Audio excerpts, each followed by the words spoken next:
What's going on, everybody? Today's review is going to be of the Apple Watch Series 2. This watch brings some upgrades and improvements from the previous version, so let's check it out. For the Series 2, I decided to go with the 42mm space gray aluminum. I really like the look of the space gray, and I feel like the aluminum models are the best choice if you're going to be using it for running and working out. Aesthetically, the Apple Watch Series 2 is basically identical to the Series 1. It has the heart rate monitor on the bottom, and the aluminum models have the same Ion X glass display as the previous generation. Inside the box, you also get a power brick and a charging cable, which they haven't yet transitioned over to USB-C. They've kept the same interchangeable band system, which is cool because you don't have to then buy all new bands for the Series 2, and I think the system itself is one of the coolest features about the watch. Just a quick heads up, if you're looking for the small medium band that comes with the watch, it's inside the documentation that's on top of the watch. It's a little bit hard to find and kind of easy to throw away if you're not paying attention. Apple has kept everything the same as far as the setup of the watch, and I think they've really done a great job making it simple and easy for everybody to understand how to sync the watch with your iPhone.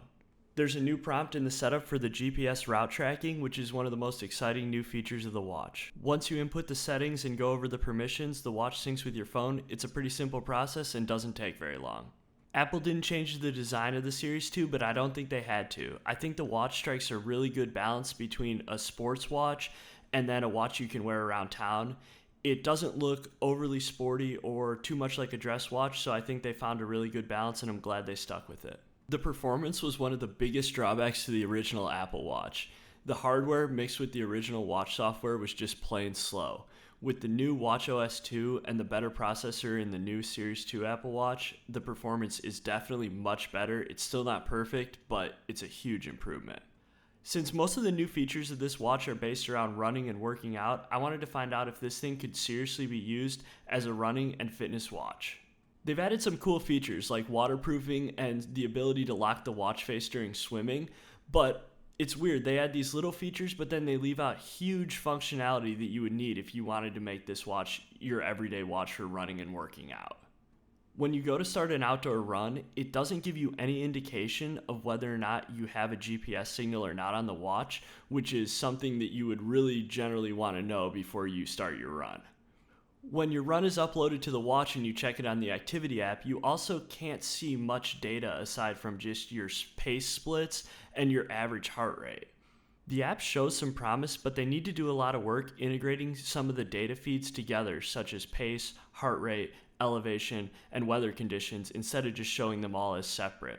The running watch that I use all the time is the Garmin Fenix 3 HR.